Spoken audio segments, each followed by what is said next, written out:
The night the USS Caldwell almost lost 2 souls began with a single wrong vibration under a young deckhand's boots.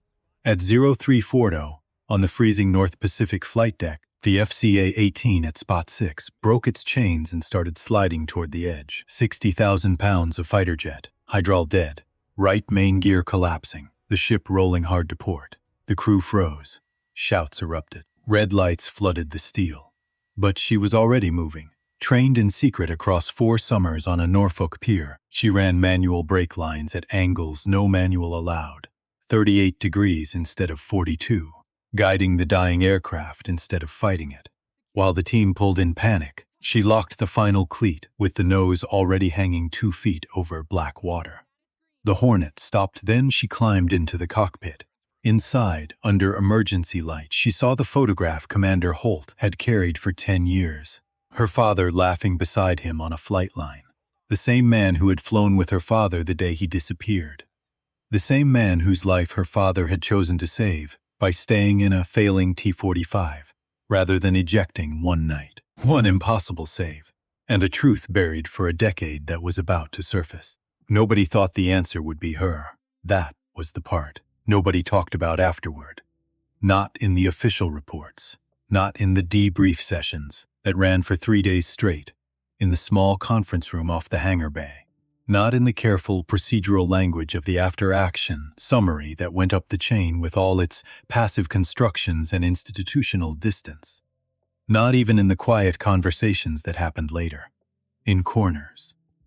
In the galley at 0200, when most of the ship was asleep, and the people who had been there that night found themselves awake and sitting across from each other, and not quite able to explain why.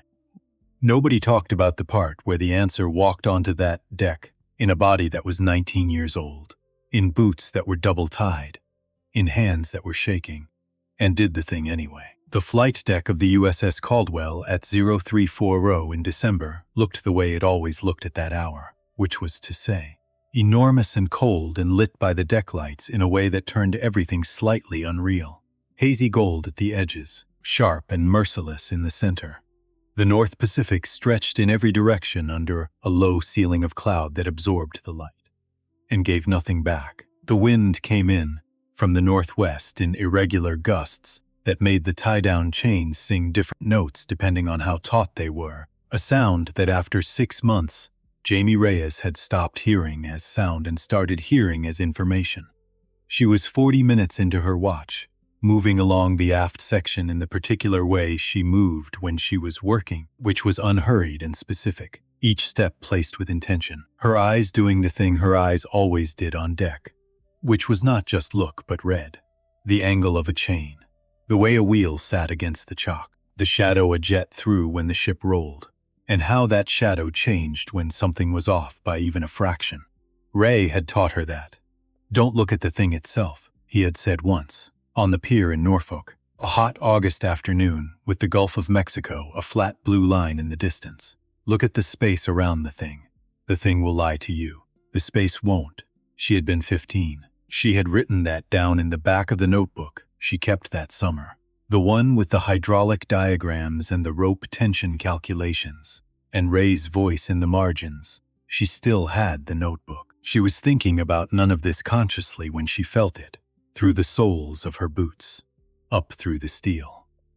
A vibration that was not the engine vibration, which was low and constant and had become the baseline condition of her existence over 6 months. The sound underneath all other sounds, not the wave rhythm either, which has its own signature, its own particular interval in these swells. This was something else. Something that was moving when it should have been still.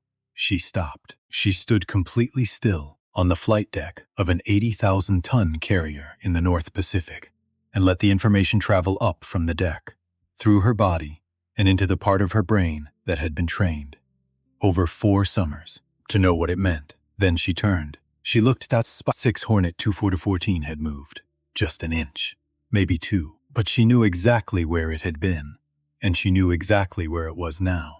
And the difference between those 2 positions was not explainable by wind, or by the normal movement of a ship in heavy swells if the aircraft had been properly secured, which it had been. She had checked it herself at the start of the watch. She started walking, not running. Running was not panic, and panic was the enemy of the next 60 seconds, and the 60 seconds after that. She walked the way Ray had drilled her to walk toward a problem. Fast, deliberate, already calculating. The angle of the deck, 7 degrees of roll on the port side, rising, the rate of the swell. The way the right main gear was sitting lower than the left by a margin that was small enough that most people would call it negligible, and that she recognized as the beginning of something that was not negligible at all. 42 degrees, she thought, or tried to think, and then corrected herself because the cleat position at spot 6 was not standard, and she needed to account for that. And 38 was the number. 38 was what the geometry actually required. The Hornet moved again. 3 inches this time, slow and deliberate, the way something moves when it has decided on a direction and is only just beginning to commit to it, toward the starboard edge, toward the black water that waited below with the particular patience of things that have been waiting a very long time. She opened her mouth, and the watch began. Jamie Reyes had been aboard the USS Caldwell for 6 months when it happened. 6 months of 0500 wake-ups and jet fuel in her hair, and the particular ache that lives in the shoulders of people who work with their hands in the cold. 6 months of learning the Caldwell's rhythms, the way you learn the rhythms of a difficult person. Where it creaked. Corridors smelled like hydraulic fluid at 0200. Which ones smelled like coffee, and which ones smelled like both. And what that combination meant about which department had been awake all night, dealing with something nobody was going to announce over the 1MC. She knew this ship better than most people who had been on it twice as long. Nobody had noticed that yet. Her rack was 3rd from the bottom, in lower berthing. She had been told when she first came aboard that bottom bunks were for people who had earned them. So she climbed, every night, into the narrow space with the pipe above her, and the hum of the engines working up through the steel into her spine. She had learned to with that hum the way she had learned to sleep with everything else about this ship, by deciding it was information rather than noise, by listening to it until she understood what it was telling her, and then letting it become background. She was good at that, making things background, surviving the foreground. She lay on her back in the red dark of the berthing compartment at 2200. 3 days before everything changed, and she took out the bracelet.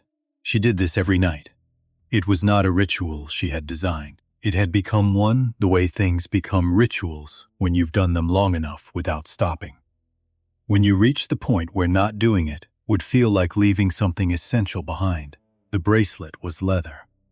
Dark brown, nearly black now from years of handling. Braided in the way Ray had taught her when she was 12. Because his hands needed something to do while he talked, and her hands always needed something to do. And they had found early on that working with their hands made the hard conversations easier, more possible, less like standing at the edge of something, and more like sitting at a table with it. On the bracelet hung a single silver dog tag. Not hers, the tag was small and worn smooth at the edges from being touched. On it, a name, a service number, and below those in smaller letters, 2 lines that she had memorized before she was old enough to fully understand what they meant. T-45 Goshawk. 14 September 2014. That was the flight. That was the date Captain Marcus Reyes did not come home. She ran her thumb across the etched letters in the red dark of the berthing compartment. She was 9 years old again for a moment. Not the bad part of 9. The part that came before the officers arrived. The part when her father was still a phone call, and a scheduled homecoming, and a specific kind of laugh that she heard in her memory less clearly every year, which was its own particular grief. The slow erosion of the sound of someone. She pressed the tag against her palm, closed her hand around it. Pilot error, 2 words. Official, final, sealed. She had been 14 when Ray finally let her read the report. Sitting on the floor of his study in Norfolk, back against the wall, the afternoon going dark outside the window, Ray in his chair not looking at her because he understood, as he understood most things about her, that what she needed in that moment was his presence without his attention. The privacy of not being watched while she processed something that was going to take longer than an afternoon to process. She had read it 3 times. 4. The way you read something you're certain must mean something different if you look at it from enough angles. It had not meant something different. Or it had. And she couldn't prove it yet. Her father had 800 flight hours. He had never had an incident. Every evaluation she had ever dug up, and she had dug up all of them, systematically, during the long quiet stretches of life at Ray's house, described Marcus Reyes in the same language. Precise, deliberate. The kind of pilot who checked everything twice, not because procedure required it, but because he understood that the gap between twice and once was where people died. Precise and deliberate men do not make the kind of errors that disappear a T-45 Goshawk on a clear September afternoon. She had never been able to say that out loud to anyone except Ray. Ray had never told her she was wrong. She put the bracelet back under her pillow, lay down, looked at the pipe above her. The question that had no answer yet settled in around her the way it always settled in at night. Not aggressively, not painfully, just present, patient. The way it had been present for 10 years. What if I'm never enough? Underneath that, so quiet she barely heard it herself. Cha, were you alone? The ship hummed beneath her. She slept. The pier smelled like creosote and salt, and the particular baked metal smell that comes off a dock in Virginia in July when the sun has been working on it since 6 in the morning, and it's now 2 in the afternoon, and the heat has stopped being weather and started being a condition of existence. Ray had been bringing her here since she was 14. The first morning, he had picked her up at 0600 Zizru without telling her where they were going, handed her a bottle of water and a pair of work gloves, driven 40 minutes without saying much, and pulled up to this pier, which was not a public pier, which belonged to a retired petty officer Ray knew from his rescue swimmer days, who let Ray use it for what Ray described only as practice, and said, "Show me what you know." She had shown him. What she knew at 14 was almost nothing. The basics her mother had shown her from her father's old manuals, some terminology, the general shape of things. Enough to know she didn't know enough. Ray had looked at what she showed him for a while. Good, he said. Now we start. Raymond Reyes moved with the particular economy of a man who had been injured and had spent years negotiating with the injury rather than fighting it. His left leg had not been right since 1997. He did not talk about 1997 much. When he did, it came in pieces, separate and specific, the way a person releases information they have been holding a long time. A December storm, the USS Fenwick, the North Atlantic in weather that had no interest in anyone's schedule or training or best intentions. 6 seconds during which everything that could go wrong had gone wrong in exactly the order that maximized the damage. He had survived. Someone else had not. Jamie understood without it ever being said directly that the pier was connected to 1997, that what Ray was teaching her was the thing he had tried to use once and failed, and had spent 27 years refining in his mind until he understood it completely, until he could teach it the way it needed to be taught, which was not from a manual but from the body, from repetition, from the kind of knowing that lives in the hands and the shoulders and the soles of the feet, and does not require the brain to translate it in the seconds when translation is not available. He taught her how to read a pitching deck, not with instruments, with her feet, the way vibration travels through steel and changes when something that should be static starts to move. He made her stand on the pier with her eyes closed and identify changes in load. Which end of the practice rig was taking weight? How much? Whether it was shifting. She was terrible at it for 2 weeks. Then she wasn't. He taught her the tie-down sequences. Standard first, then the variations. Then the variations on the variations, the ones that existed in the space between what the manual imagined and what the ocean actual truth. The manual has a limited imagination, he told her one afternoon. They were both sweating through their shirts. She had just run the same drill for the 9th time. It was written by people who survived enough situations to know what those situations looked like. But the ocean is not interested in situations it's already shown you. So what do? You understand the principles well enough that you can derive the variation yourself in real time. under load. He handed her the rope. Again. She ran it again. He taught her about brake lines, manual brake lines specifically, the old method, the one that had existed before hydraulic systems became reliable enough that knowing the old method was no longer considered basic requirement. The one that had traveled from required to contingency to not recommended to the territory of things that mostly lived in the memories of people who had been doing this long enough to remember when it was different. He showed her the angle, 42 degrees for standard cleat positioning, the way to account for variation when the cleat was not where it should be, the knot sequence. The load distribution. This is half outlawed, he said. One evening in the third summer, both of them on the pier in the last light, the Gulf of Mexico flat and orange in the distance. Why? Because it's dangerous if you don't know what you're doing. She considered this. And if I know.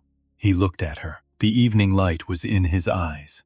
He had the look he sometimes got when he was seeing something further away than the dock. Then it's only dangerous if you panic. She held the rope. Don't panic, she said. You'll know when the moment comes, he said. You'll feel it.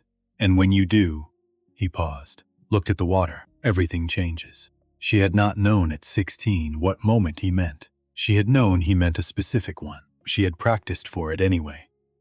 The fourth summer, she could run the brake line sequence in the dark. She could adjust for cleat variance without measuring. She could read a load distribution change through the rope with her palms before the gauge registered it. Ray watched her run the final drill of that last summer and was quiet for a long time afterward, leaning on the pier railing with his bad legs stretched out in front of him, looking at the water. That's enough, he said. Finally she waited. Is it? He turned to look at her. His face had the quality of weather, always something moving behind it. It's enough, he said. The rest will come from the moment. The moment teaches the last thing. I can't teach the last thing. Nobody can. She had not understood that then either. She understood it later, on a flight deck, in the dark.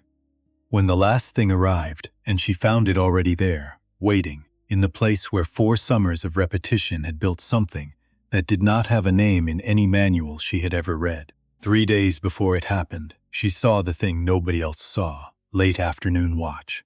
The light going flat and gold across the steel, that specific December light that doesn't commit to warmth, just gestures at it. Most of the deck crew was winding down. End of watch energy, that particular loosening that happens in the last hour, when people start to let the alertness down by degrees. Jamie did not let alertness down by degrees. She was not built that way. Or Ray had rebuilt her not to be. She was not always sure there was a difference. She came to spot 6. She slowed. The FCA-18 in spot 6 was a Hornet she had worked around twice that week. Gray and heavy and carrying the specific weight of aircraft that have been used hard for a long time and maintained well, but not perfectly. She had looked at this aircraft before. She was looking at it now, and she saw it. Not dramatic, not the kind of thing you'd catch on a camera or point to on an instrument panel. Just the way the jet sat. The right main gear carrying fractionally more weight than it should, the left side correspondingly light, the whole aircraft sitting at an angle that was so slight, most people would file it under optical illusion before they filed it under anything else. Most people. She crouched down. She looked at the gear from below. She looked at the cleat attachment points. She looked at the way the chain ran from the gear to the deck.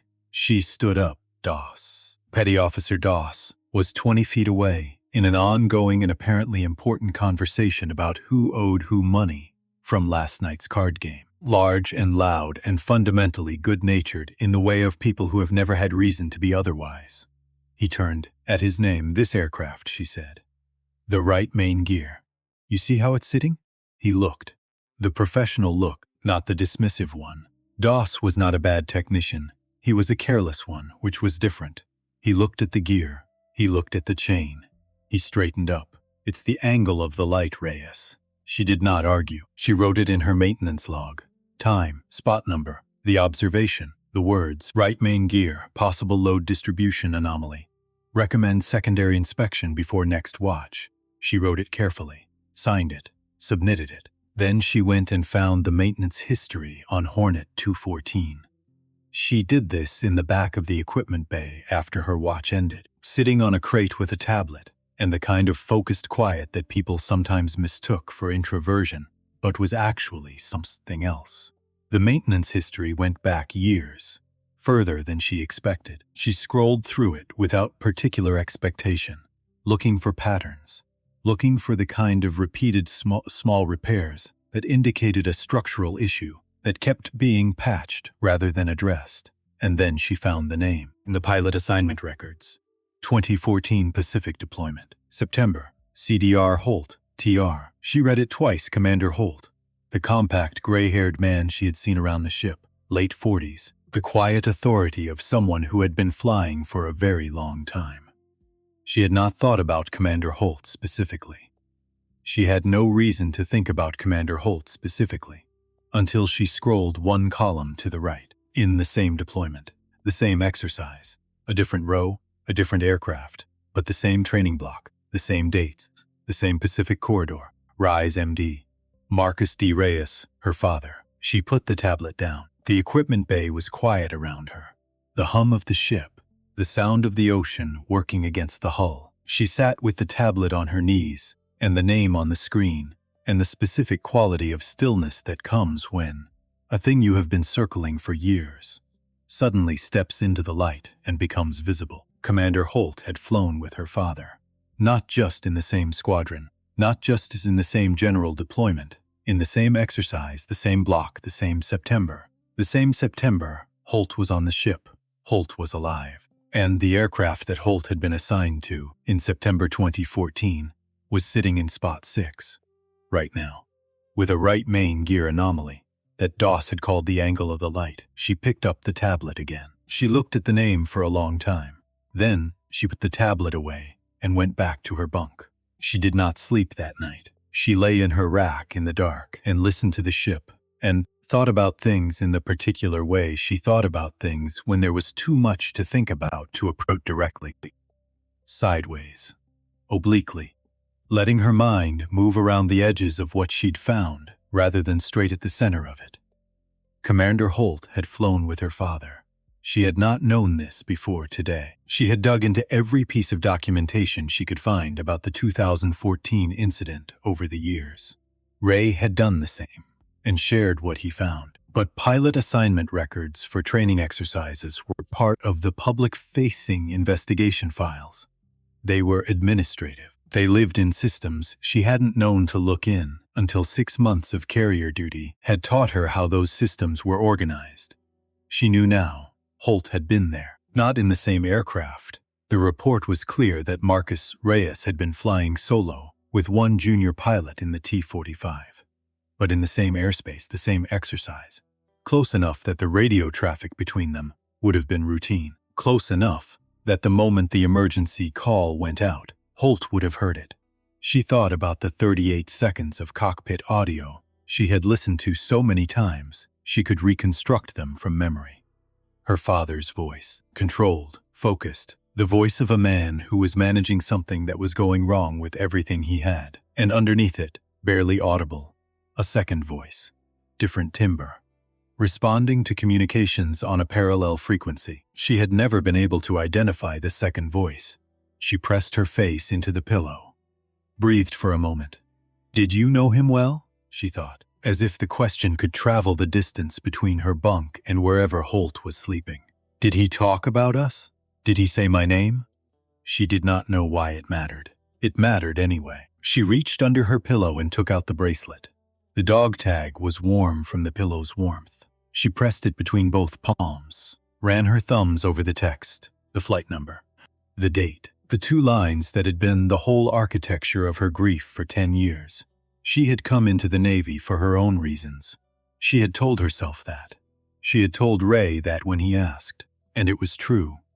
She had come because she was good at this work, because Ray had trained her to be good at it, because the ship and the deck and the particular problems of keeping aircraft where they were supposed to be felt like the place she was most fully herself. But she had also come because the man who had disappeared into this world had left nothing behind except a report that didn't tell the truth, and a dog tag that didn't give answers. And she had thought, without saying it, that maybe being in the same world would eventually bring her closer to something. Some version of understanding. Some chance encounter with someone who had been there. She had not expected it to be here. On this ship, 3 days before something happened that she didn't know yet was about to happen. She exhaled, put the bracelet back under her pillow, lay still. The ship rolled through a long, slow swell. She felt it in her back, in the particular quality of the darkness, in the berthing compartment, in the changed note of the tie-down chains 2 decks above her, and she felt it, very faintly, in the soles of her feet, even through the mattress, through the steel. The ship talking to her in the language it had been teaching her for 6 months, something. She told herself she was imagining it. She told herself it was the new swell pattern, the building weather she'd seen in the forecast, the normal variation of a ship in heavy December seas. She told herself all of this, and it was all possibly true, and she lay there in the dark, not sleeping anyway. What if I'm never enough? The question surfaced, the old one, the 10-year one. She let it surface. She had learned not to fight it. Fighting it gave it more room than just letting it come. And underneath it, newer, quieter. Not a question exactly, but not yet an answer. He was there. Holt was there. And the aircraft in Spot 6 is the aircraft he flew. And the gear is wrong in a way nobody wants to look at. And I am on watch tomorrow night. And the swells are building. And the thing Ray had said on the pier. The last thing, the one he claimed he couldn't teach. You'll know when the moment comes. And when you do. She closed her eyes. She did not sleep. At 0458, 2 minutes before her alarm, she opened her eyes, looked at the pipe above her bunk, and said nothing. She dressed in the dark, moved without waking anyone, sat on the edge of the bunk and laced her boots carefully. Double-tied both, then pressed her thumb into the knot, on the right the way she had done, every morning for as long as she could remember, a habit she had never analyzed and did not plan to analyze.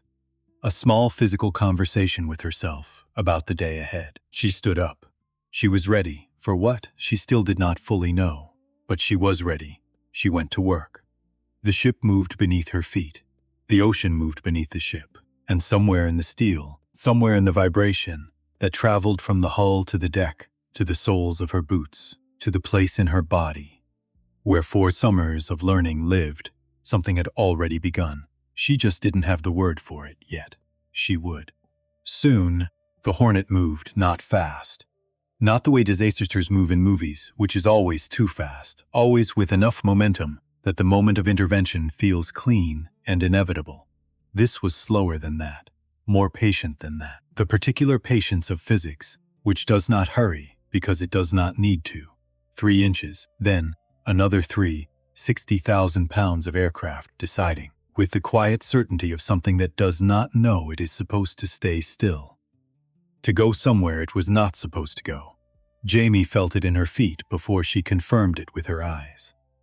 That was what Ray had built into her, across 4 summers and hundreds of repetitions on a salt-bleached pier in Norfolk. The body knows first. The soles of your boots know first. And if you have spent enough time learning to listen with the parts of yourself that exist below language, you get those extra seconds. Those seconds are the whole story. Every time. She was already moving when the deck lights hit the aircraft at the angle that made the problem visible to everyone else. She was already calculating the roll of the ship, 7 degrees now, and still building on the port side. The interval of the swells, which had changed in the last 40 minutes, in a way that most people attributed to normal weather variation, and that she had registered as a shift in pattern. The angle of the right main gear, sitting wrong in the way she had noted in her maintenance log 3 days ago, and nobody had acted on the angle of the cleat position at Spot 6. 38 degrees, she thought. Not 42. 38, because the cleat is 6 inches further aft than standard, and the geometry requires the adjustment or the line will slip under load. Behind her, the watch caught up with what she already knew. Spot 6. Aircraft movement. Spot 6. The words came fast, stacked on each other. Voices that had been trained for exactly this scenario arriving at the recognition of it simultaneously from 3 different directions. The emergency lighting activated in its red-orange wash. The radio traffic opened up instantly. Multiple channels. The particular controlled urgency of people who have rehearsed this and are now discovering that rehearsal and reality share a territory, but not an identity. Chief Renfield's voice cut through everything else, not panicked. 22 years of this in his voice, flattening everything down to what was useful. Tie-down teams. Spot 6. Now they went. Jamie was already there.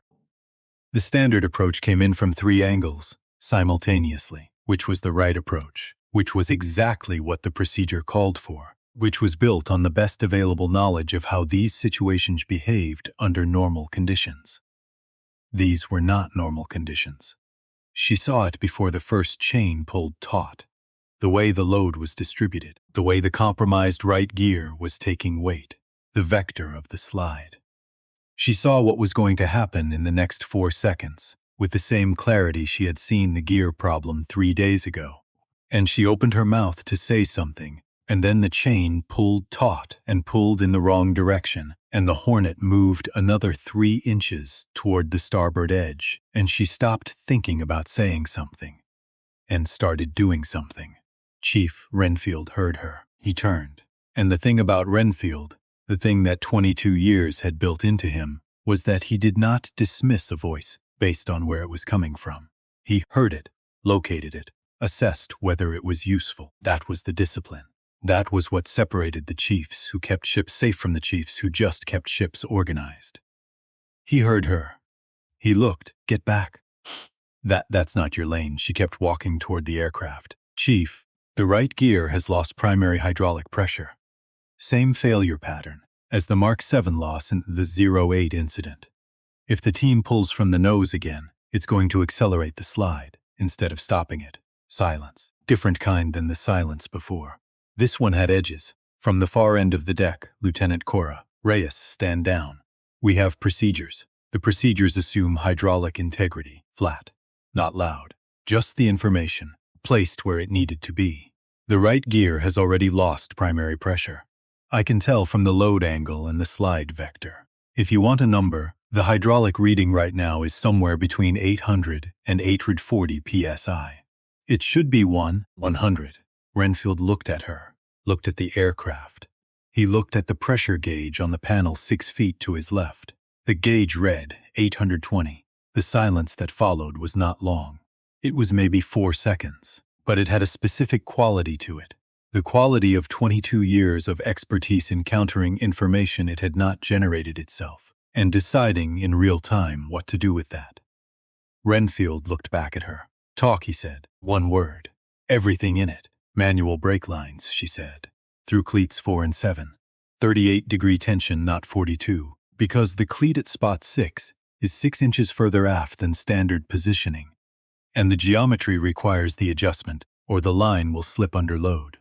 We don't fight the slide. We guide it and anchor it. Give the gear something to push against, instead of pulling it in a direction it can't hold. He looked at her for exactly 1 more second. Then, do it. And 19 years old, 6 months aboard, invisible until 30 seconds ago. Jamie Reyes became the answer to the question. Everyone on the deck of the USS Caldwell was asking with their eyes. She reached into her pocket. Her hand found the bracelet before she told it to. The leather. The warm silver of the dog tag. She pressed her thumb against it once briefly. The way you press against something solid to confirm it's real. It was real. She let go. She got to work. The first line had to go in exactly the right place. Not where the manual said. Not where it looked like it should go, based on a diagram designed for standard conditions. Where the stress would actually travel, given the specific geometry of this aircraft on this deck, in this configuration, at this degree of roll. There was a difference between those 2 places, and the difference was the whole thing. Ray had spent an entire summers on that difference. Summer she was 16. Variations. What happens when the real situation diverges from the textbook situation, and why it always diverges, and how to find the true load path when the textbook one is wrong. She found it now. She moved fast but not rushed, which was a distinction Ray had drilled into her until she stopped confusing them. Fast was about the feet. Not rushed was about the hands. The hands had to stay precise or fast didn't matter. Doss. Petty Officer Doss was 6 feet behind her. She had not looked. She knew he was there the way you know large things are, in your immediate vicinity, by the changed quality of the air and the specific sound of his breathing, which was audible because he was a large man who had just moved quickly. Yeah. Secondary line. When I tell you to pull, you bring it toward you at 40 degrees off the cleat, not toward the ship. 40 degrees. Can you hold that angle without measuring it? A pause. She kept working. Show me, he said. She stopped. 3 seconds. She placed his hands on the line and adjusted the angle with 2 fingers, without explanation. Just the physical information of where 40 degrees lived in relation to this cleat on this deck at this roll. His hands were twice the size of hers. He felt it. Got it, he said. She went back to the first cleat. The ship rolled. Another degree on the port side. She felt it in her ankles and adjusted her stance before she registered the adjustment consciously. The Hornet shifted. 12 feet from the edge now. The calculation in her head was ongoing, not panicked, just constant. The way Ray's voice had been constant on the pier, patient and specific, feeding her the variables in real time. Rate of roll, interval of swell, load distribution, line tension, angle, angle, angle. She locked the first line, felt it seat correctly. The aircraft's movement slowed. Not stopped, slowed, behind her. The deck had reorganized around what she was doing. She was aware of it, peripherally. The tie-down teams pulling back from the nose, which was Renfield's call, the right call. Doss positioned correctly on the secondary. Lieutenant Cora on the radio, updating the bridge. Her voice tight but professional. Watch coordinator running the emergency chain out to her right. She did not look at any of this directly. She moved to Cleat 7. From side the cockpit, through the raised canopy of emergency protocol. The radio crackled up to audible. Mayday, Mayday, Caldwell. This is 0214. We have hydraulic failure and we are not secured. Repeat, we are not secured. 2 souls aboard. Standing by for deck resolution. The voice was level, almost conversational. The way trained pilots force their voices to be conversational, when conversational is the last thing the situation is. She knew that voice. She had heard it before. Not from this ship. Not from any interaction she'd had in the 6 months she'd been aboard. From a recording. From a 38-second audio file, on a tablet in Ray's study, played 4 times in a row the first time she heard it, and then not for 3 months. And then again alone in Ray's garage at 17, because she had been certain she was wrong about something she heard in it, and had needed to confirm she wasn't wrong. She had not been wrong. The voice on that recording. Steady, controlled, doing exactly what a trained pilot does when things go wrong, which is speak clearly, and maintain instrument discipline, and report accurately, and not let the fear into the frequency, was the voice coming out of Hornet 214's radio right now. Commander Holt was in that cockpit, and the cockpit was 11 feet from the edge of the USS Caldwell. And Jamie Reyes was the person who was going to determine what happened in the next 90 seconds.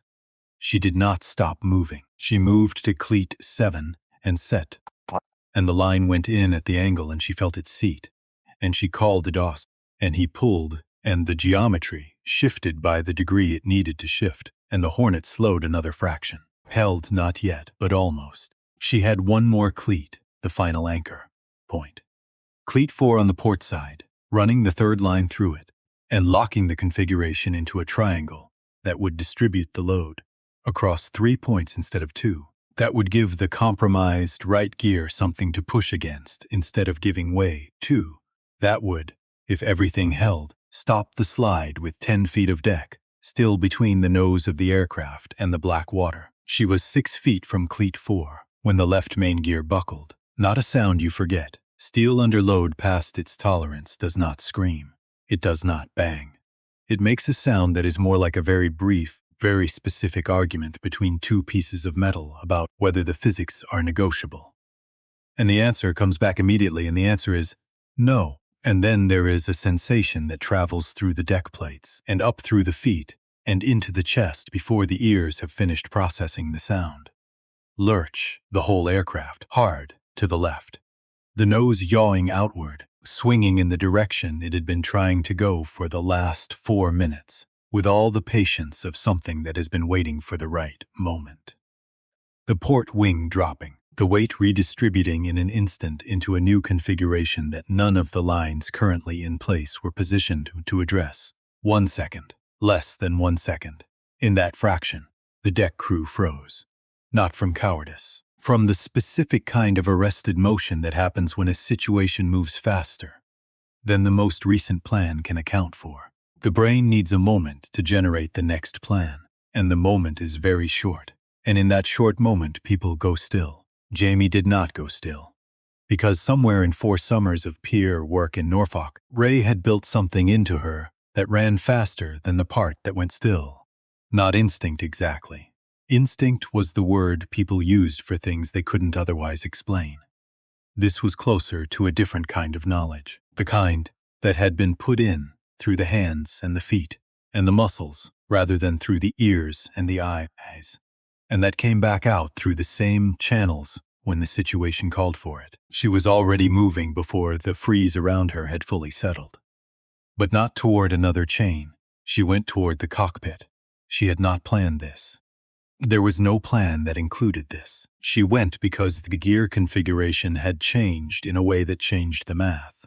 And the math required information she could only get from the instrument panel inside the cockpit. And the canopy was raised for emergency protocol. And the ladder was 4 steps to her left. She took the ladder, 12 steps. The cockpit was loud with alarm tones and radio traffic, and a particular sensory overwhelm of a modern aircraft in a cascading failure. She came up alongside it and looked first at the instruments, the way Ray had taught her to look at instruments, quickly, prioritizing, taking the critical numbers before anything else. Hydraulic pressure on both circuits. Fuel state. The attitude of the aircraft relative to the deck. She had what she needed. She started to turn, and then she saw the inside wall of the cockpit. 2 things. The first, a letter. Small envelope, pale blue, tucked into the frame of the left instrument cluster, with the careful precision of something that had been placed and replaced so many times the action had become automatic.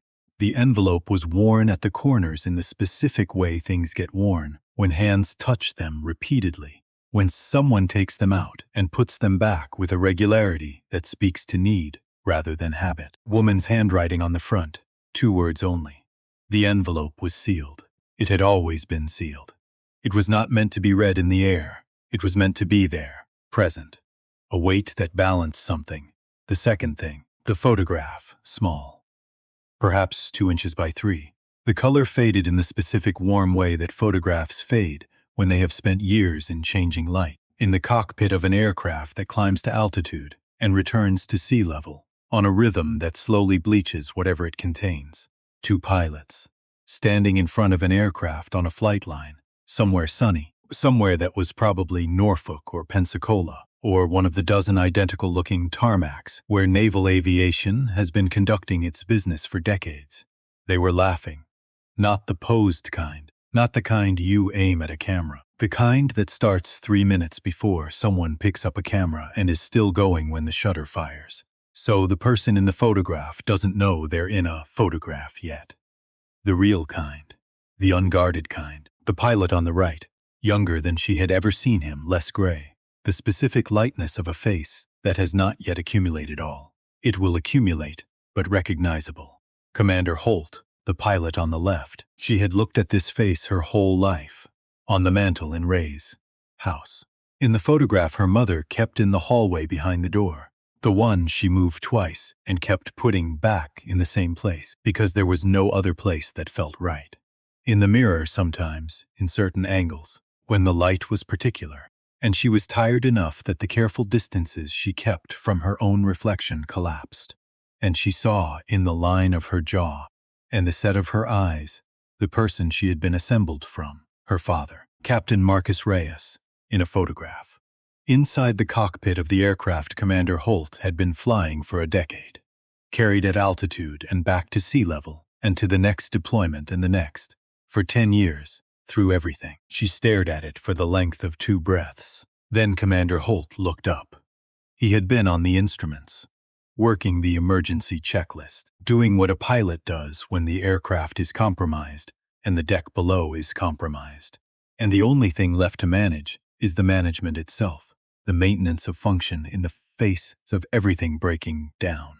He had been doing that. Something made him turn. A change in the light at the canopy edge. The specific gravity of being looked at by someone who is looking at you. Very hard, their eyes met. His face was the face of a man who had been holding composure for 6 straight minutes over open water. Controlled. Precise. 25 years of discipline that did not have an off switch. All of that was still there. But something else was there too. Something she could not name but recognized. The way you recognize a place you have never been, but have been described in detail by someone who loved it. He did not know who she was. She was a junior deckhand on a carrier. He had no reason to know her name or her face or her history. He could not have recognized her, but he looked at her with the specific attention of someone encountering something unexpected in the middle of the worst 6 minutes of his recent life. And for one moment, the composure was not the topmost thing. She placed her hand on his shoulder. It was not planned. Her hand moved before she told it to. The way hands move when they know something the deliberate mind hasn't caught up to yet. She pressed. Lightly. 1 second.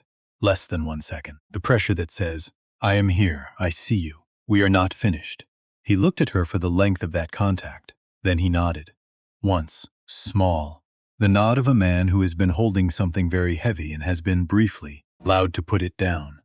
She came down the ladder. She went back to work. She had the information she needed.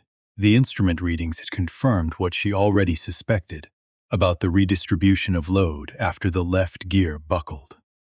The failure had changed the geometry. The plan she had been executing was no longer the right plan. Not because it was wrong, but because the problem had moved and the plan had to move with it. DOS. He was right there. He had not moved during the freeze. Or he had unfrozen faster than the others. She was not sure which, and it did not matter. Yeah. New configuration. The left gear is gone. We're redistributing to the primary starboard anchor. When I move the first line, I need you to feed me 3 feet of slack from the secondary, and then take it up hard on my call. Not before. On my call. On your call, he said. No hesitation in it. She noted it. Filed it somewhere that was not quite conscious. The way people file the things that matter during emergencies. Not for processing now, but for later, when later existed. She moved the starboard line. The aircraft groaned. Not the structural failure sound. Not the left gear sound. The sound of load being redistributed through a frame that was being asked to hold something in a configuration it had not been designed to hold indefinitely. She felt it through her gloves, through the line, through the 2 inches of air between the line and her palms. She adjusted not to the calculation she had made before, to the calculation the current reality required, the one that accounted for the changed geometry, the one that was not in any manual, because no manual had been written for this exact configuration, on this exact aircraft, on this exact deck, in this exact weather, with this exact cleat variance, and this exact failure sequence. She did it anyway, because 4 summers of Ray saying, again on a pier in Norfolk, had put something in her hands that did not require the calculation to be in a manual. The calculation was in her, in the muscle memory of 1,000s in repetitions, in the calibration of her palms against a load, in the thing that had no name in any manual, but that Ray had called, simply, the last thing, the thing that only the moment can teach. The moment was teaching it now.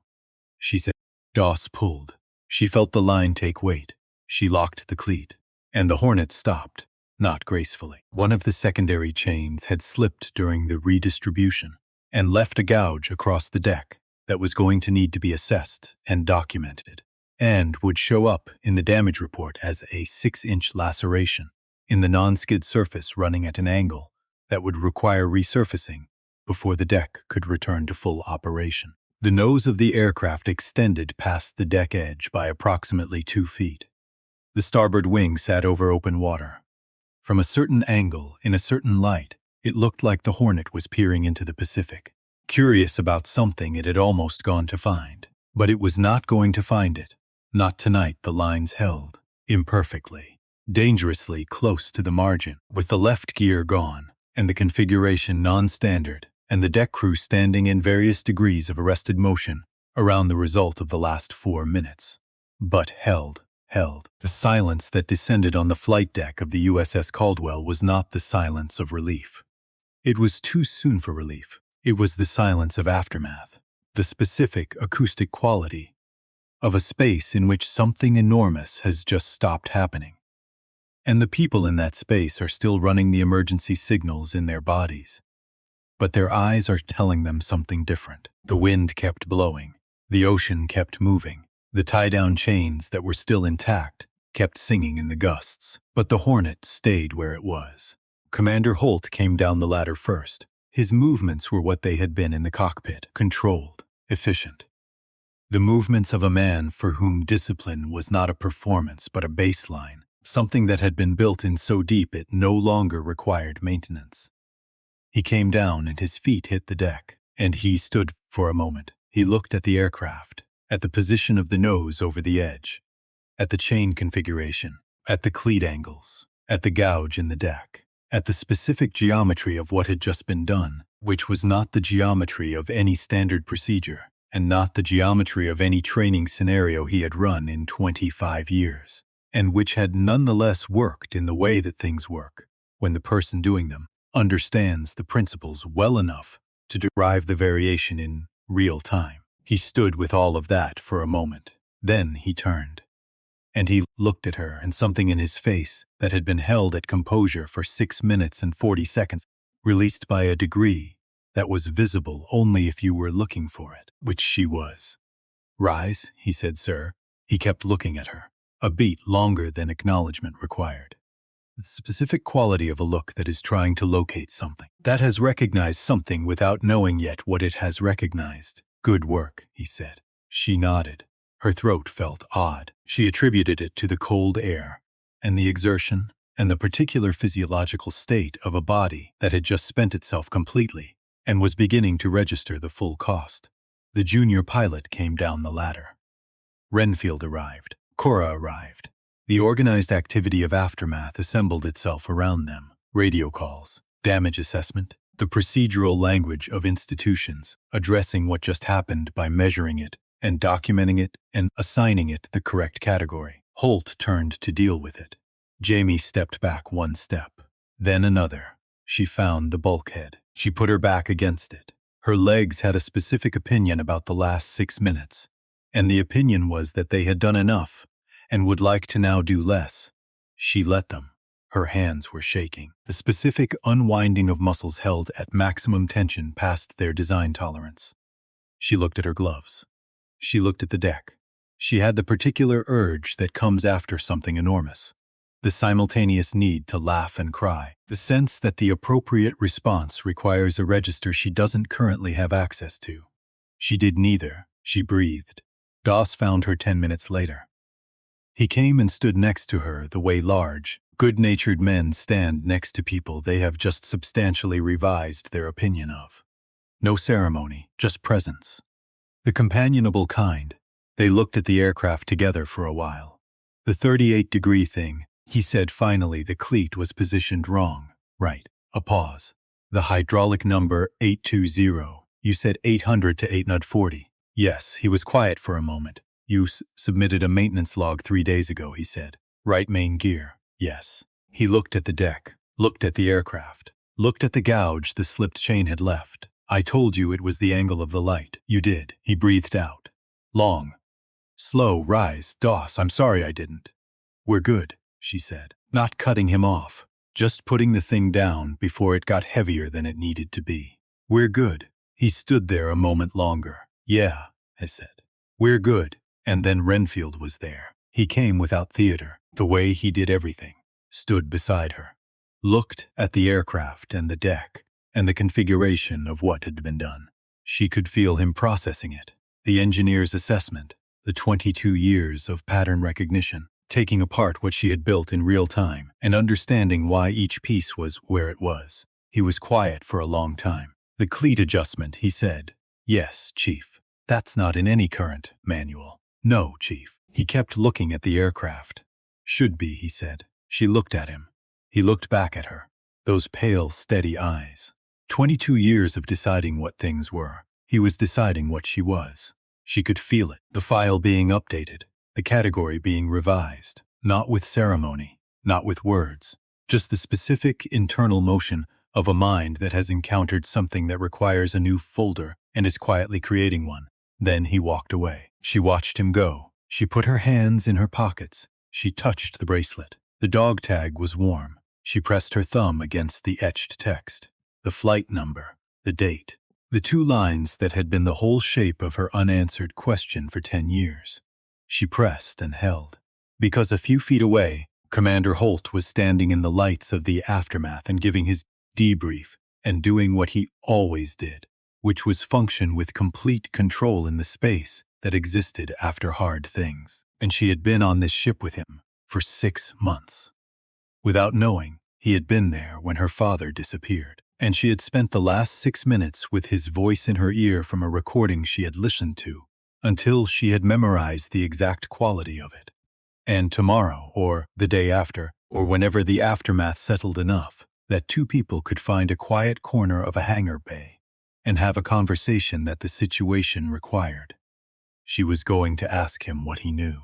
She was going to ask him to tell her the true version. Not tonight. Tonight she stood with her back against the bulkhead. Legs that had done enough. Hands that were almost steady again. The cold coming in off the Pacific, in the specific way it came in off the Pacific in December, which was without consideration for anything that had just happened, or anything that was about to. She breathed. And below her feet, through the steel, through the layers of ship and hull and the enormous indifferent dark of the Pacific, she felt the same thing she always felt. The ship talking to her, steady this time. Holding, she breathed once more, and let the night continue. The wind did not stop. That was the first thing she registered when it was over. Not the silence, not the relief, not the specific physiological unwinding of a body that has spent itself completely and is beginning to file the invoice. The wind, still blowing exactly as it had been blowing before any of it started, 14 knots from the northwest, indifferent and continuous, moving across the flight deck of the USS Caldwell, as though nothing on that deck had any particular significance to it. The ocean kept moving beneath the hull. The chains that were still intact kept singing in the gusts. The world had not paused for any of this, had not noticed, had not adjusted its behavior in any way to acknowledge that two people were alive who had been 11 feet from not being alive, or that the person responsible for that fact was a 19-year-old deckhand, currently standing, with her back against a bulkhead, with shaking hands and boots that were still double-tied. She gave herself 3 minutes. Ray had told her once, after a drill that had gone badly on the pier, after she had stood there shaking and furious at herself for the mistake that had caused it. The body needs a moment to understand it survived. You cannot skip that moment. You cannot borrow time from it. Give it what it needs and then move. She gave it what it needed. She breathed. In through the nose, 4 counts. Out through the mouth, 4 counts. The way Ray had shown her, the same way he had shown her everything, which was once correctly, with the expectation that she would practice it until it became something her body did, without being asked. 3 minutes. Then she pushed off the bulkhead, because the aircraft still needed to be fully secured, because the damaged cleat still needed to be documented and flagged, because her watch did not end for another hour and a half, and the watch did not care what had just happened to her interior landscape, and she did not expect it to. So she worked. The full securing of Hornet 214 took 40 minutes. Different team, better equipment. A second chief brought in with the specific expertise to address the left gear failure properly. Jamie assisted where she was useful and stepped back where she wasn't, which was a calibration she had developed early and considered one of the most important things she knew how to do. Knowing where you end and someone else begins. Knowing when the situation needs you specifically and when it needs you to make room. She made room when room was needed. She was there when she was needed. Throughout, she was aware of Commander Holt, the way you are aware of weather, not looking at him directly, registering him peripherally. He was in conversation with Renfield for most of the securing operation, the two of them moving around the aircraft together, their conversation technical and focused, the body language of men who are processing what happened by analyzing its mechanics. She could read the shape of it without hearing the words. He looked at her twice. She knew this without looking back. The first time was during the chain redistribution, when she was on her knees beside cleat 4, checking the final tension. The second time was near the end, when the team was running the last assessment on the gear failure, and she was finishing her maintenance documentation at the edge of the activity. The second time she turned. He was already looking somewhere else. She finished the documentation. She submitted it. She walked off the flight deck at 0512, down through the island, through corridors that were beginning to fill with the early movement of the next watch coming on. She moved through all of it and arrived at the lower berthing and sat on the edge of her bunk. She did not take off her boots. She sat and looked at her hands and let the ship hum beneath her and did not try to think about anything in particular. She lasted approximately 4 minutes before her mind went to the photograph. 2 pilots, laughing, her father's face. She lay back. She looked at the pipe above her bunk. Tomorrow, she thought. The conversation is tomorrow. She did not seek him out. She had decided this before she fell asleep for 3 hours, and she had still decided it when she woke. She was not going to walk up to a commander and initiate a personal conversation based on a photograph she had seen through a cockpit canopy during an emergency. That was not a plan. That was an impulse wearing the costume of a plan, and she had learned from Ray to know the difference. If he wanted to talk to her, he knew where to find her. She was, for the first time in 6 months, not invisible. She went to work. She ate. She filed the supplemental incident report that Renfield had requested, which took 90 minutes, and required a level of technical precision about the brake line configuration and cleat adjustment that she had not previously been asked to produce in writing. She produced it carefully. She was specific about the 38-degree variance and the reason for it.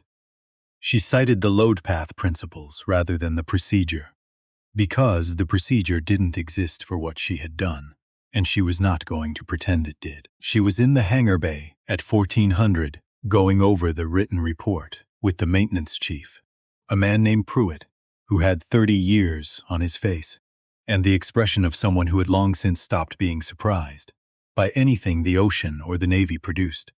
When she registered Holt in her peripheral vision, he was 12 feet away, not approaching, standing, waiting for a pause in the conversation rather than an interruption. Pruitt looked between them, made a decision with the efficiency of someone who has spent 30 years reading rooms. "We'll finish this later, Reyes," and was gone, which left 2 people in the hangar bay, the sounds of the ship around them. Somewhere in the distance, the hydraulic whine of a lift being operated. The particular smell of the hangar, fuel and metal, and the cold that never fully left this part of the ship, regardless of season. Holt closed the distance to 6 feet, stopped. She waited. The waiting was specific. She had been waiting for a version of this moment for 10 years. Not this version. Not this man in this configuration of exhaustion, and something else she was still identifying, but a moment in which someone who had been there, in that airspace, on that day, close enough to hear the radio traffic when her father's voice changed, said something true. She had not expected it to feel like this, like holding very still so you don't spill something. "Rise," he said, "sir." A pause that had weight. "Rise is your father's name," not a question. Her throat did something she ignored. "Yes, sir, Marcus Reyes," she breathed. She had said her father's name out loud approximately 4,000 times in her life. To Ray, to her mother, to herself in the dark, in her bunk. When the question got loud enough that silence stopped being sufficient. She had said it so many times, it had become something worn smooth. A stone she knew the shape of perfectly, because she had held it for 10 years without putting it down. Hearing someone else say it was different. Hearing Holt say it, not as identification, not as confirmation of a fact, but as something that cost him something to place in the air between them, was completely different. "Yes," she said. "He was, my father was."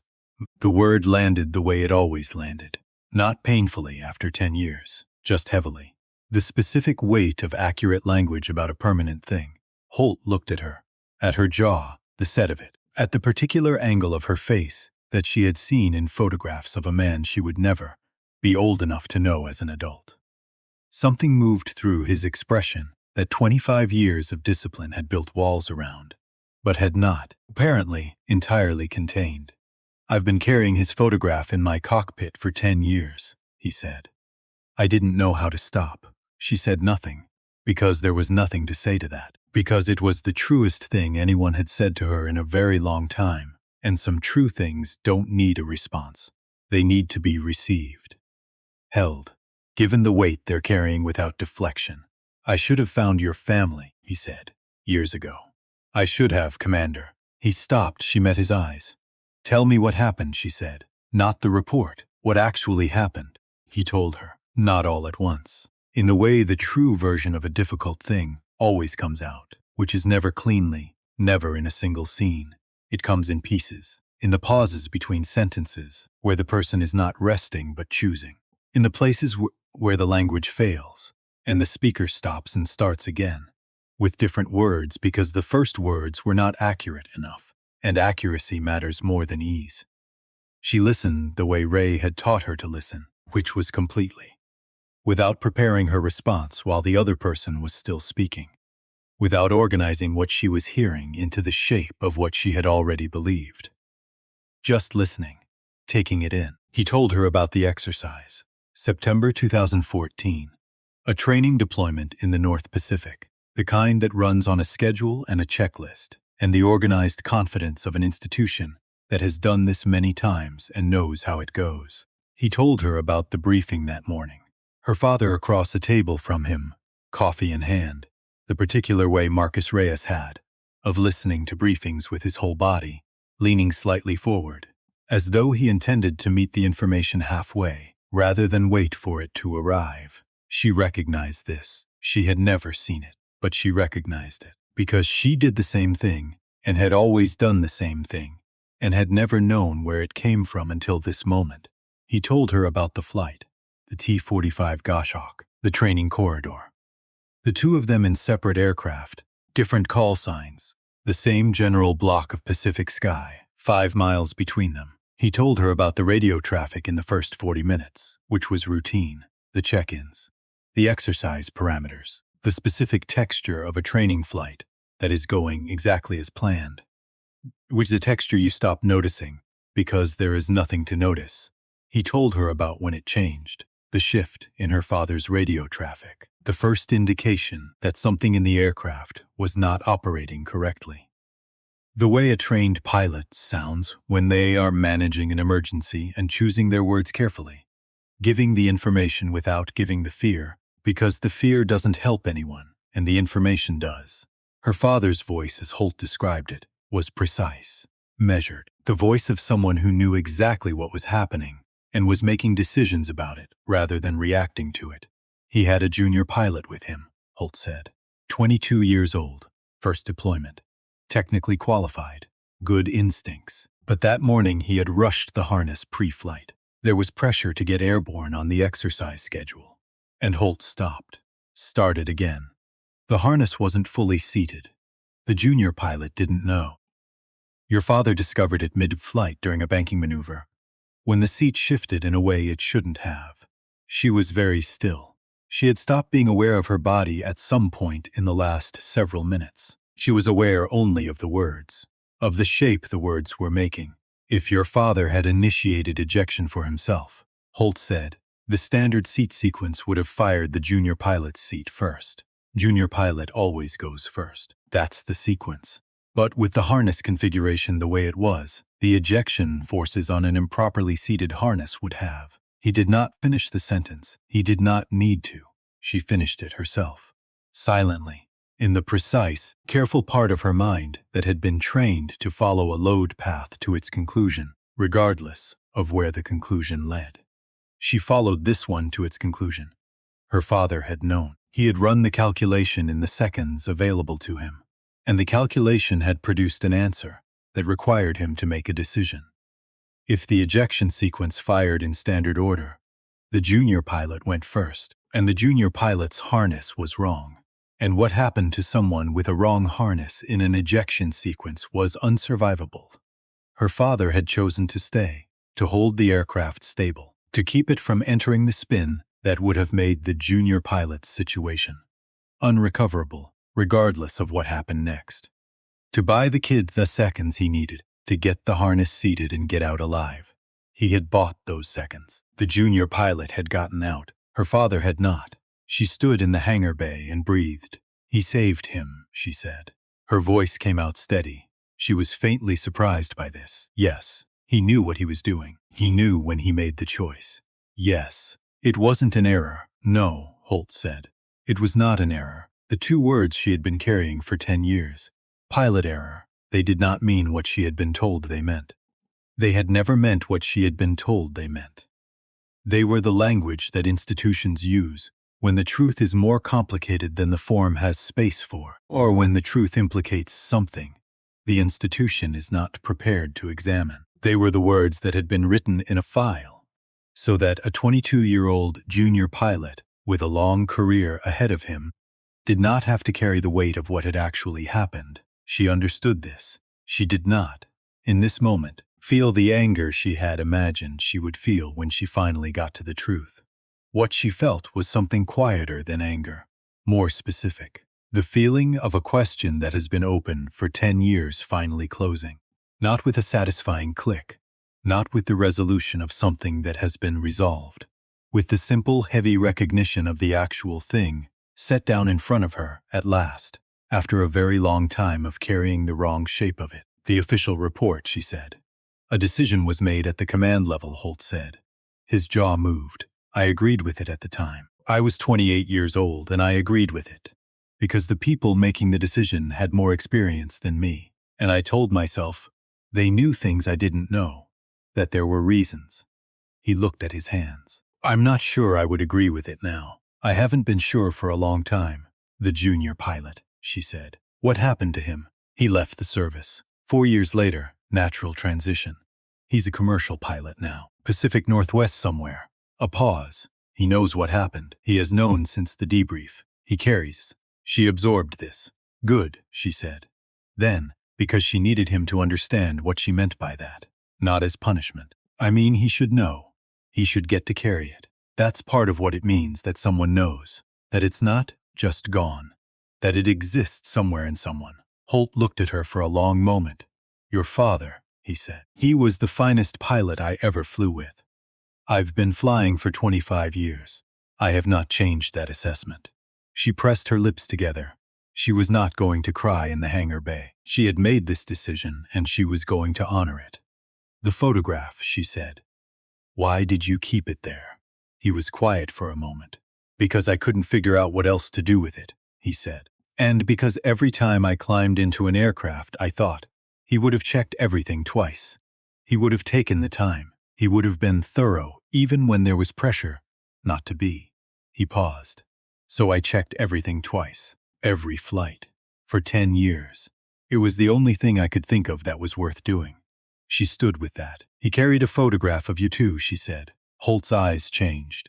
I didn't know that. My uncle has it. On the mantle. She paused. There are several photographs on that mantle. You're in 2 of them. He looked down. When he looked back up, something had shifted in his face. Not collapsed. Shifted. Like a weight that had been distributed incorrectly for a long time finding, at last, a more sustainable position. I'm glad, he said. I'm glad he stopped, started again. I'm glad he kept it. They stood in the hangar bay. The ship hummed around them. The sounds of the Caldwell doing what it always did, which was continue, regardless of what any particular moment on it had contained. She appreciated this about ships. Their indifference to significance. The way they just kept being ships. Thank you, she said finally. For telling me, he nodded.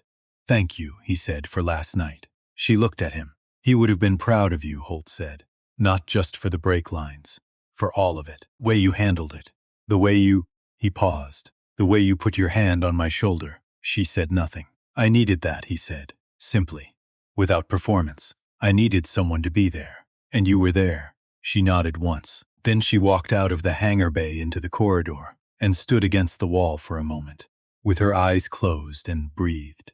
Just breathed. specific breathing of someone who has been holding something enormous for a very long time and has just, for the first time, been allowed to set it down somewhere safe. Not forever. She would pick it back up. It was hers. It belonged to her, but differently now. She would carry it differently now. She called Ray at 1900.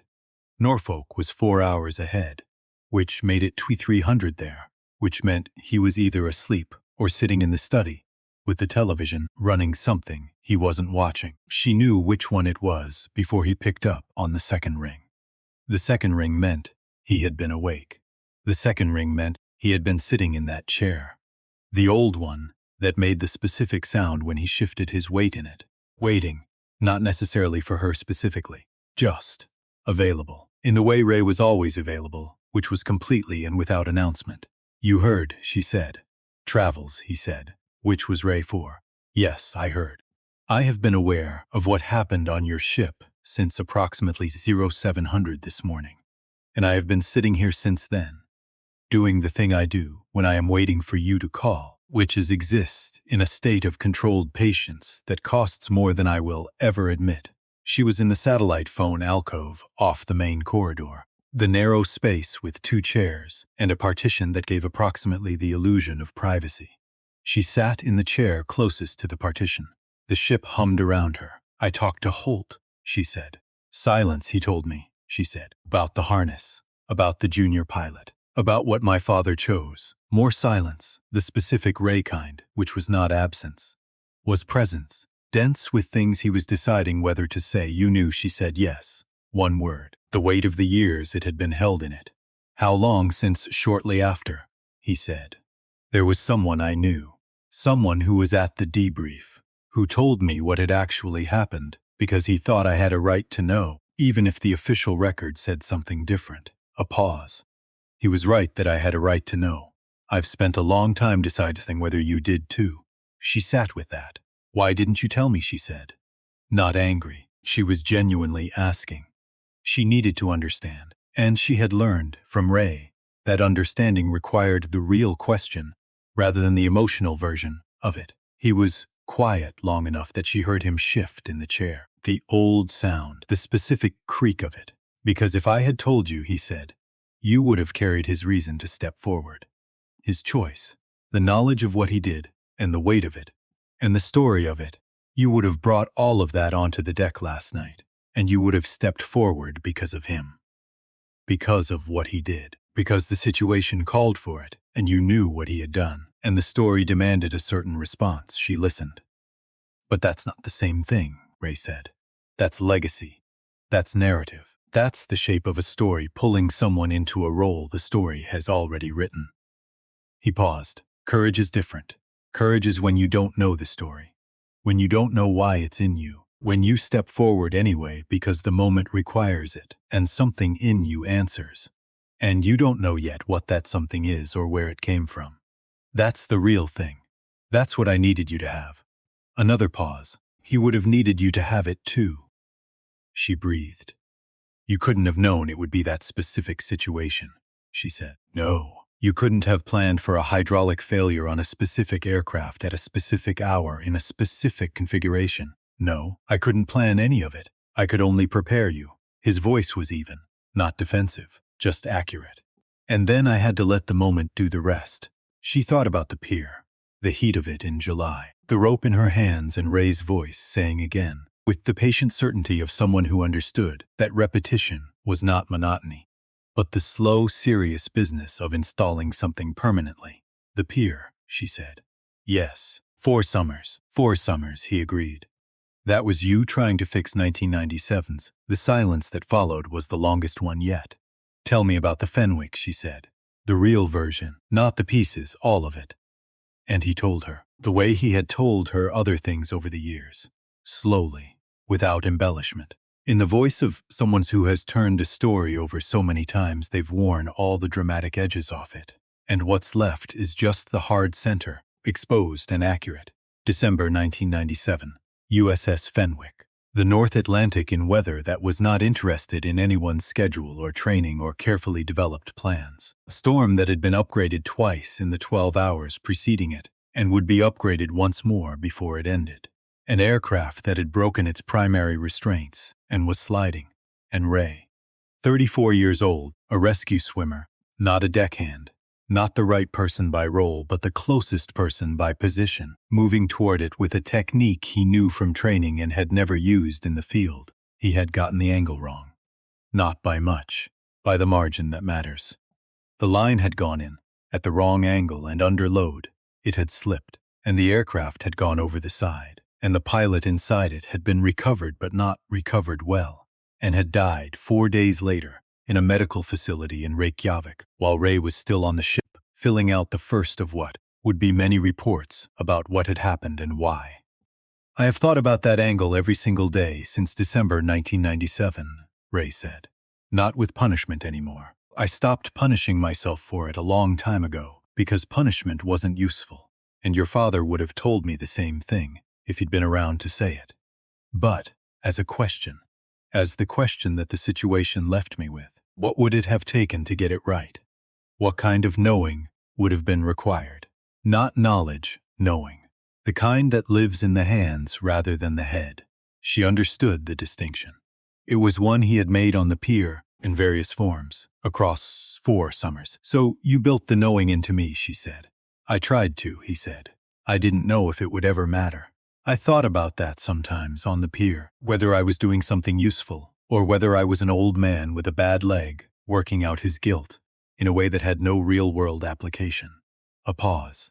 And then last night, you ran a brake line through cleats 4 and 7 at 38 degrees in December in the North Pacific, and 2 people came home. She pressed her palm flat against the partition. That's not your redemption, she said. That's mine. And theirs. Silence, he said. You're right, I know. Another pause. But it's also, I needed there to be a moment where it was done correctly, where someone got it right. I needed that to exist somewhere in the world, even if I wasn't there to see it. His voice was even, but she knew what it cost him. Now it exists. It happened. It's real. And nothing can make it not have happened. She sat in the narrow alcove. The ship hummed.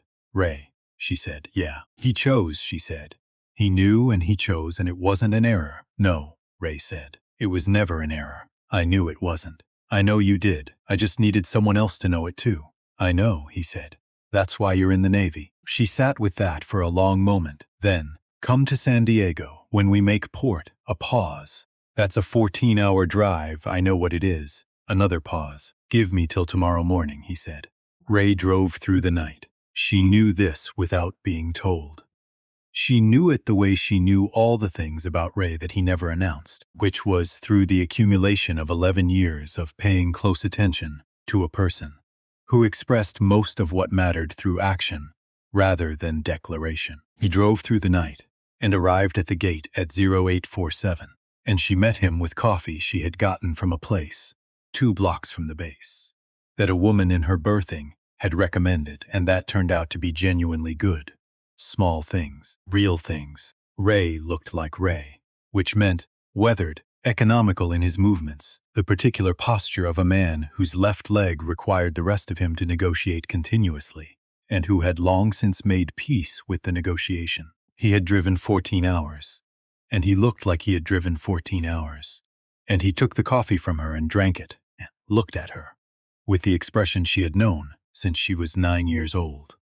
The one that did not assess, did not evaluate, did not measure what she had done or what she had become, or how she compared to what he had hoped. Just you. She had to look at her coffee for a moment. They walked to the pier.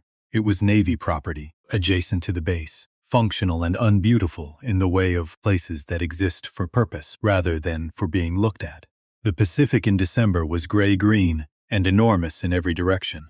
The horizon flat and absolute, the sky the same color as the water at the edges where they met. Not like Norfolk. Different light, different smell, though close enough that it found something familiar in the back of her senses and settled there. They did not talk much walking out. They had never needed it to. The walking was enough.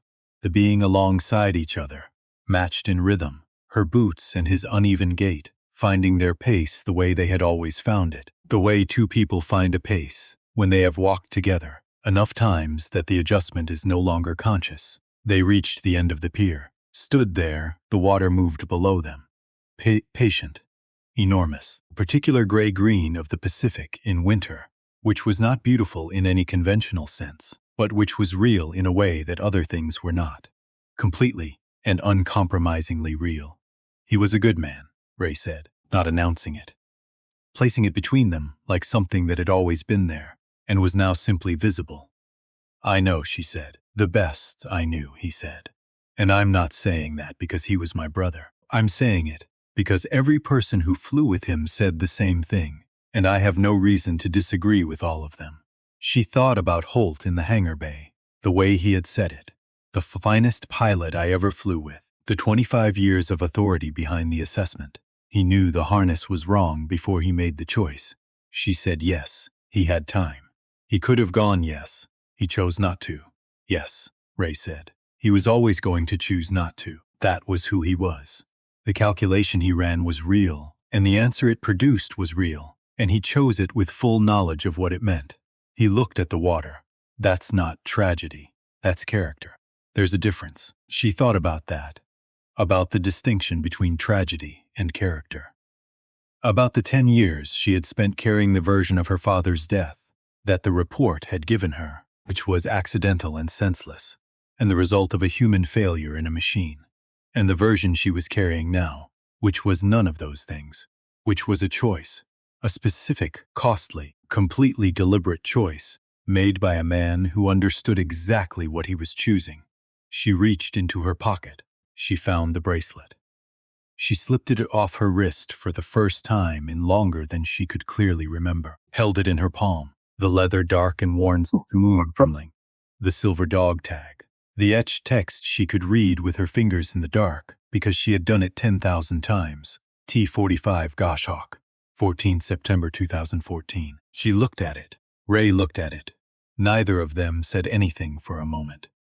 What are you going to do with it? He said finally. She thought about it honestly. The way he had always asked her to think about things, without the answer she expected herself to give, without the answer that sounded right. Just the actual answer, whatever it turned out to be. Keep it, she said, but differently. She slipped it back onto her wrist. It sat there. Same leather, same silver, same date. But the weight was different. She could feel the difference. Not lighter. She did not think it would ever be lighter, exactly, and she did not think lighter was what she was looking for. More distributed, more accurately distributed. She had been carrying it as a question for 10 years, a question that pressed on one specific point with all of its weight. Now the question had been answered, and the weight remained, but it had spread across a larger surface. And a weight spread across a larger surface is not less heavy, but it is more bearable. She was going to be bearing it for the rest of her life. That was fine. It was hers to bear. She would bear it well. Ray looked at the water. Can I ask you something? He said. Yes. He turned to look at her. The afternoon light was doing what December light does in the late hour, going gold at the edges and making everything look more significant than it had any right to, or exactly as significant as it actually was. She was no longer sure which. Was it already in you? He said. Or did the moment pull it out? She had known this question was coming. She had known it the way she knew the things about Ray that he never announced. He believed this was the question, the essential one, the one underneath the technique, and the angle, and the hydraulic reading, and all of it. She thought about it honestly, about the pier. The rope burns on her palms that had become calluses, that had become the particular texture of her, hands that she no longer noticed, except when someone else noticed them. About the moment she had felt the vibration through her boots at 0340, and turned and seen the Hornet moving and started walking toward it, before she had consciously decided to walk toward it. About her father holding an aircraft stable over the Pacific so that a 22-year-old kid with a badly seated harness could get out alive. I think, she said slowly, some of it was already there. From him. From you. From whatever gets passed down without anyone intending to pass it down. The way a thing can travel through people without being spoken. The way you can inherit something you were never directly given. And the rest, Ray said. The rest the moment pulled out, she said. Both things are true at the same time, and I think She paused, looked for the precise formulation. I think that's how it always works, when it works. The thing that was already there meets the moment that needs it. And in that meeting, something gets made that wasn't fully there before. Not the courage exactly. Something that includes the courage, but is larger than it. Ray looked at her for a long moment, not with the expression that meant she had said something profound. With the expression that meant she had said something accurate, which was better. Which was what he had always been after, in all of it. Not profundity. Accuracy. That's right, he said simply. That's exactly right. They stood at the end of the pier. The Pacific moved beneath them, patient and gray-green and enormous. Without comment, without significance, without any investment in what any of the people standing above it on any of its piers were carrying or had carried, or were in the process of becoming. She breathed in salt, cold, the specific smell of the Pacific coast in December that was not Norfolk, but was close enough to find something in her that recognized it. Her father was not here. He was also not entirely gone. He was in Holt's cockpit, in a photograph faded to warmth. He was in the technique her hands knew at 38 degrees. He was in the thing Ray had built across 4 summers that did not have a name in any manual. He was in the choices she had made on a flight deck in the dark when the Hornet started moving. And she could have stayed where she was, and no one would have blamed her. He was in all of that, and she was in all of that. And the line between where he ended and she began was not as clear as the report had implied, was not as finished as the date on the dog tag suggested. She was the continuation of something. She understood now that continuation was not a lesser thing than origin, was not a diminished thing. Continuation was its own kind of courage, the kind that did not require being first, only required being next, being present, being willing to keep going when keeping going was the hardest available option. She was willing. She would keep going. She looked at the bracelet on her wrist, the dog tag catching the last of the afternoon light, just briefly, just for a moment. And then she was already turning toward the gate, already thinking about the watch that started at 1500 tomorrow, already thinking about the supplemental brake line procedure she was going to help formalize, already thinking about all the things that were ahead of her in the career that was just now, really, beginning Ridity? Ray said. She looked at him, at the face she had known her whole life, the one that had driven 14 hours on a leg that was adequate for the purpose, to stand at the end of a pier in San Diego and ask her the essential question and receive her honest answer and confirm it with one word. Yes, she said. And she was. The Pacific kept moving under the deck of the USS Caldwell that night, carrying both the aircraft that almost fell and the 19-year-old girl who refused to let it go.